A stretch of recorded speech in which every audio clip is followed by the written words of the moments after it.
গুরুতর আহত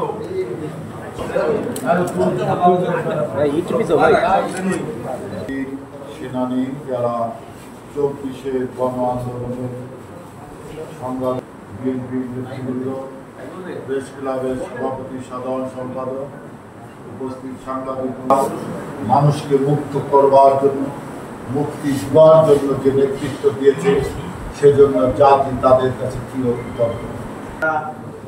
নিহত হয়েছে এবং আহত হয়েছে তাদের পাশে,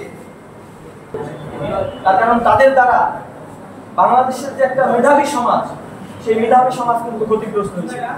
আমরা জানি ঢাকা বিশ্ববিদ্যালয় আমরা এই ফরিদপুরের সাধারণ মানুষ হিসাবে